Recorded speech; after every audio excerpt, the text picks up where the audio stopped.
बेटा देखो, dissolution of firm के अंदर हमने जर्नल एंट्रीज करी काफी सारी, ठीक है। अब उस जर्नल एंट्री के अंदर ना एक टॉपिक आता है आपका, बेसिकली उसका नाम होता है यहाँ पे एक्सपेंसेस,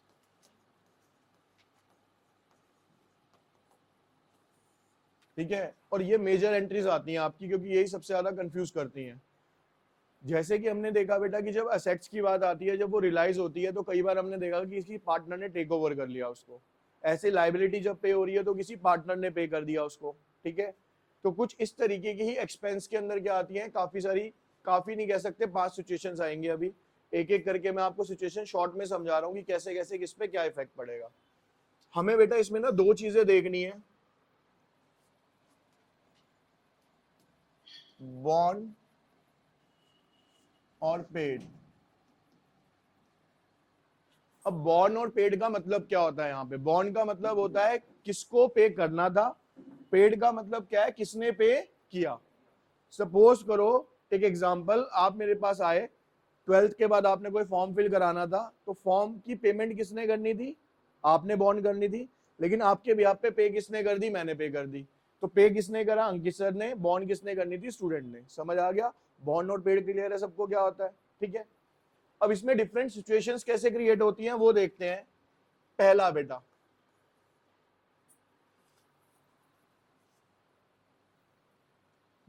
born by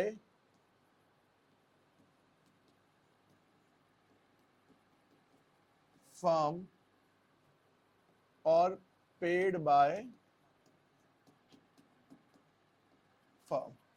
इसको ऐसे लिख सकते हो कि बॉन्ड भी किसने करा? फर्म ने। और पे भी किसने करा? ठीक है जी। अब इसकी अगर मैं जर्नल एंट्री करता हूं यहां पे, तो इसकी एंट्री आती है बेटा, देखो, फर्म का खर्चा था, फर्म ने ही पे करा, ये ऑलरेडी आप एंट्री कल की क्लास में कर चुके हो। Realisation account debited, realisation account debited to cash और बैंक अकाउंट, ठीक है। क्योंकि फर्म का खर्चा था, फर्म ने पे करा, तो फर्म के बैंक से पैसा चला गया या कैश से पैसा चला गया। अब सेकेंड टाइप की एंट्री क्या आएगी बेटा इसमें?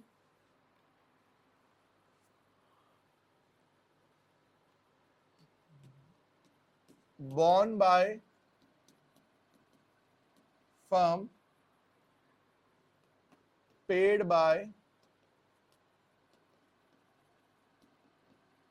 पार्टनर। इसको ऐसे लिख सकते हो, बॉन्ड के कॉलम में लिख दो आप क्या? फर्म। और पेड के कॉलम में क्या लिख लो बेटा आप यहाँ पे? पार्टनर।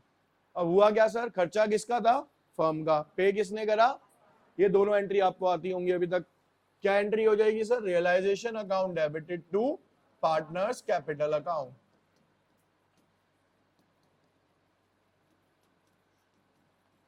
To partners. लॉजिक है भाई, रियलाइजेशन क्यों डेबिट हो रहा है? खर्चा है, डेबिट और लॉसेज एंड एक्सपेंसेस। यहां पे कैश क्यों क्रेडिट हुआ था सर? क्योंकि कैश असेट्स थी, हमने पे करा, असेट्स कम हो गई, इसलिए वो क्या हो गई? क्रेडिट हो गई। लेकिन सर पार्टनर क्यों क्रेडिट हुआ?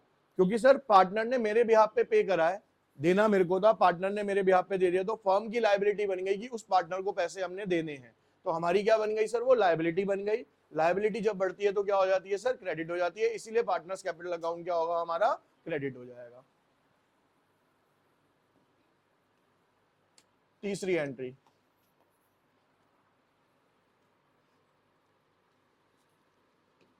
borne by partner paid by partner. यानी वो बॉन्ड भी किसने करनी थी? पार्टनर ने ही। और पे भी किसने करनी थी सर?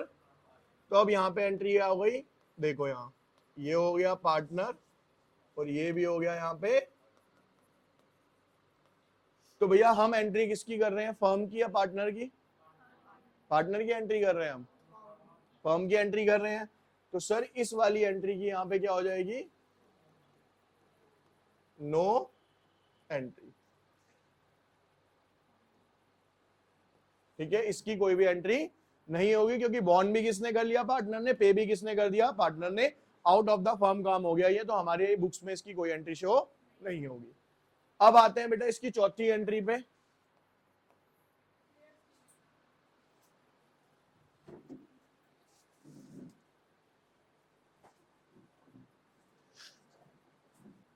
देखिए बेटा, ठीक है, इसके बाद अगला देखेंगे,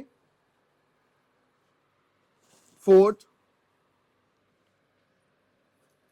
born by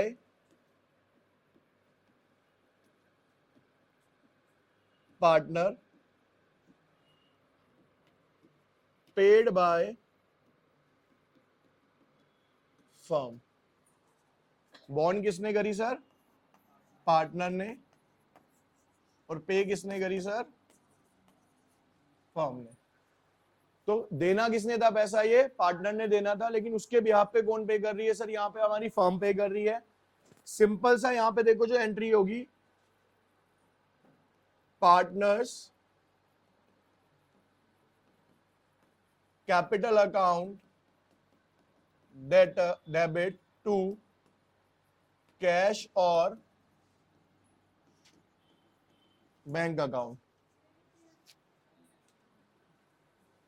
देखो बेटा, borne by partner, paid by firm. अब यहां पे ना लॉजिक समझने वाला है। सर पार्टनर डेबिट क्यों हुआ? ठीक है, समझना भैया, खर्चा किसने देना था? पार्टनर ने। पार्टनर की बिहाफ पे दे किसने दिया? तो फर्म ने जब पैसे पे किए होंगे तो कैश कम हो गया, तो क्रेडिट हो गया। पार्टनर क्यों डेबिट हो गया? क्योंकि सर पार्टनर की पेमेंट फर्म ने करी है, तो अब हमने पैसे किससे लेने हैं? पार्टनर से पैसे लेने हैं। तो पार्टनर हमारे लिए क्या बन गया? यहाँ पे डेटर बन गया। क्या बन गया हमारा ये? डेटर क्या होती है सर? असेट्स होती है। असेट जब बढ़ती है तो क्या होती है सर? डेबिट होती है। ठीक है, लॉजिक समझ के चलो। इसीलिए पार्टनर्स कैपिटल अकाउंट डेबिट हो जाएगा और कैश और बैंक अकाउंट क्या हो जाएगा आपका? यहाँ क्रेडिट हो जाएगा। अब जो अगला केस है ना बेटा, ये सबसे यूनिक केस है आपका। ठीक है, इसमें क्या होता है, हमें पता है कि हम चैप्टर कौन सा पढ़ रहे हैं सर? डिसोल्यूशन, फर्म को बंद कर रहे हैं। तो हमने पार्टनर को ये कहा कि एक काम करो भाई, जो भी फर्म में खरीदना बेचना है ना, वो सब काम तुम संभाल लो। ठीक है, मैंने उसे हायर कर दिया, उसके बदले में मैं आपको फिक्स्ड अमाउंट इतना पे कर दूंगा। यानी मैंने उसे कहा कि रिम्यूनरेशन पे किया जाएगा रियलाइजेशन का। यानी जो भी आप चीजें बिकवाओगे ना मेरे पास टाइम नहीं है। मान लो एक एग्जांपल के थ्रू एक कंपनी बंद करनी है और जो उसका ओनर है बेटा फॉरेन कंट्री में रहता है, तो उसने कहा भैया मैं तो इंडिया आ नहीं सकता। उसने किसी पार्टनर को ही काम दे दिया या किसी पर्सन को काम दे दिया कि आप एक काम करो, जो असेट्स पड़ी है ना हमारी, बिकवाने का काम आपका, आपको उसके लिए एक पर्टिकुलर सैलरी मैं पे कर दूंगा। पर्टिकुलर सैलरी मैं आपको इतनी पे। ठीक है, अब बहुत ध्यान से समझना इस केस को। पार्टनर, ये अलग ही लिख देता हूं मैं कलर से,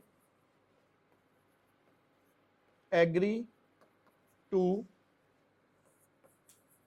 carry out dissolution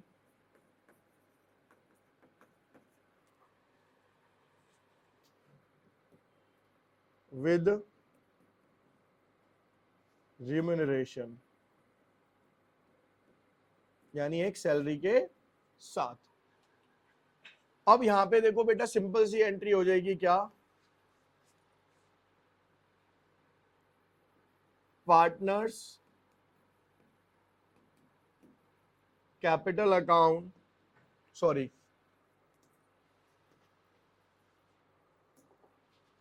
realisation account debited to partners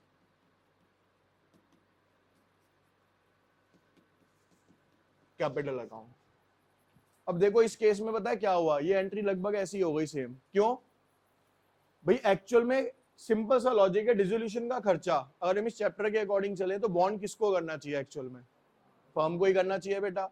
लेकिन उसने एक पार्टनर हायर कर दिया कि भैया एक काम करो, सारे खर्चे आप पे कर देना, जो भी आप खर्चा कर रहे हो करते रहो, हमने आपको तय कर लिया कि हम आपको पर्टिकुलर इतना पैसा उसकी जगह दे देंगे।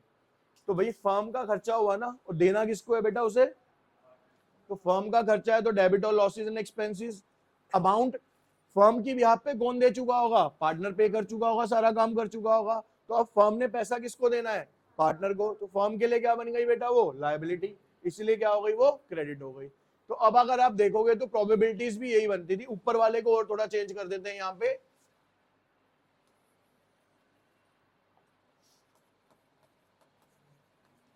Firm firm. ठीक है ना? देखो सिंपल सा है बेटा, यहाँ पे एफ एफ पी पी हो गया, ये एफ पी पी, एफ जैसे मर्जी कर लो आप, इसको बन जाएगा आराम से, ये याद कर सकते हो शॉर्ट के अंदर आप। ये वाला जो है ना, आपको ये याद होना चाहिए एक्चुअल के अंदर कि सर प्रोबेबिलिटीज क्या क्या है, कैसे कैसे रिम्यूनरेशन या सैलरी पे सॉरी एक्सपेंस बियर कर जा सकते हैं।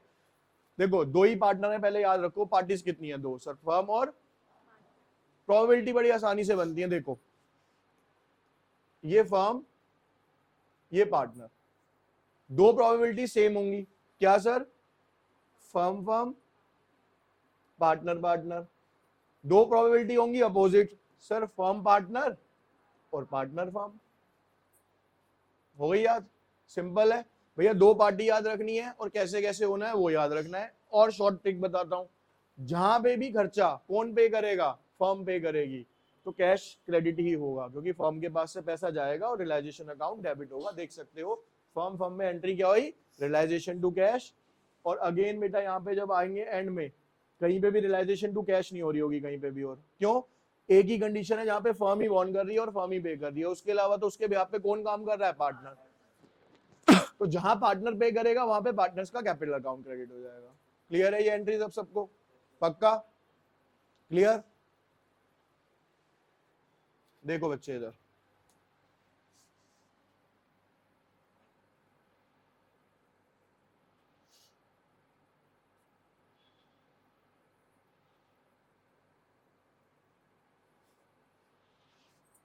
देखिए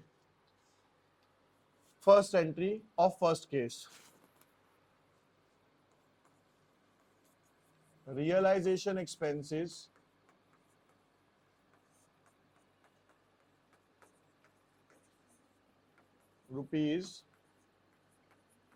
₹5,000। इसका मतलब है कुछ नहीं कह रखा, तो किसका खर्चा था, फर्म का, और पे भी किसने करा, तो केस नंबर कौन सा हो गया, पहला हो गया यहाँ पे देखो। ठीक है, तो इसकी एंट्री क्या लिखी थी बेटा, realisation account debited to cash account, realisation account debited to cash account 5,000 और 5,000। सेकेंड एंट्री बच्चे यहां पे, realisation expenses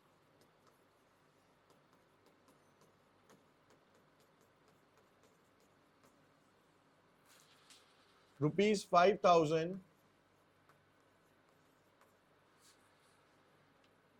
paid by Taran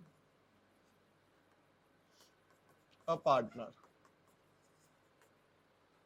sir खर्चा किसका था, फर्म का, पे कौन कर रहा है, एंट्री क्या लिखवाई, तो एंट्री क्या बनेगी sir, realisation account debit to तरन्स capital account, realisation account debited to तरन्स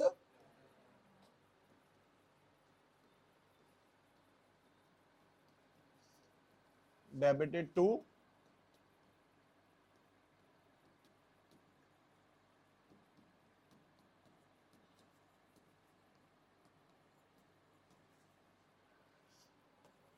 तीसरा, realisation expenses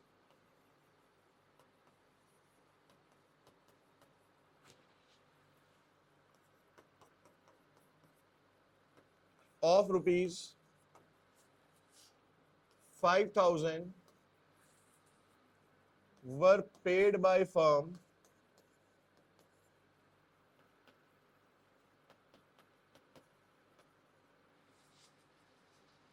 on the behalf of Madan a partner। क्या सर, बॉन्ड किसने करना था, पार्टनर ने, पे किसने करा है सर, फर्म ने। कंडीशन ढूंढो का है, bond by partner paid by, entry क्या होगी sir, partners capital account debited to cash account. अब इसकी एंट्री भी देखो यही है यहाँ पे, मदन्स कैपिटल अकाउंट डेबिटेड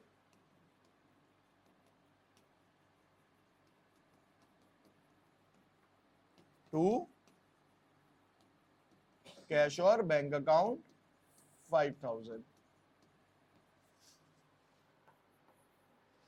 चौथी entry,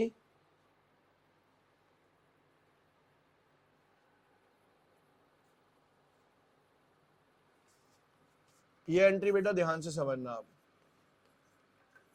Pawan a partner paid remuneration is a kind of a salary including expenses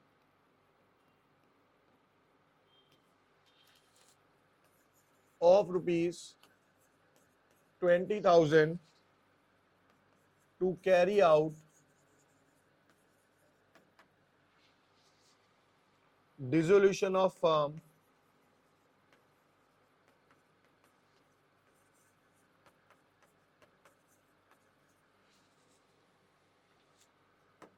actual expenses were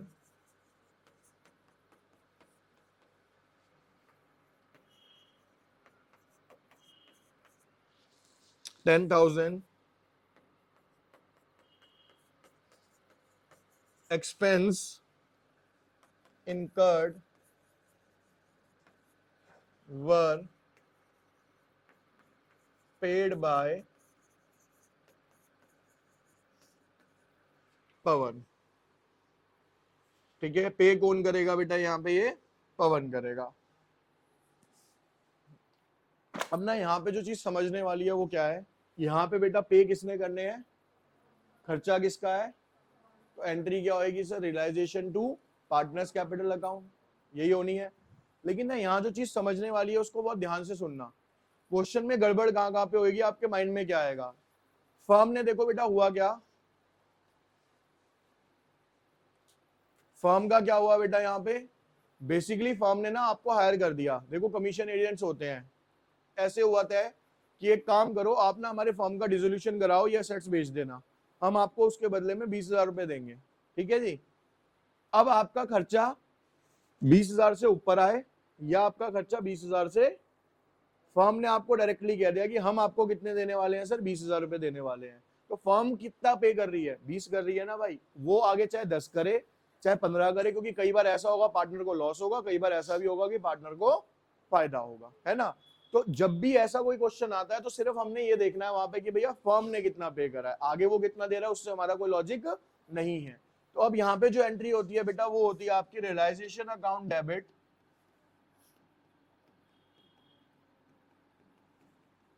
to पवन्स कैपिटल अकाउंट, कितने से, 20,000 से।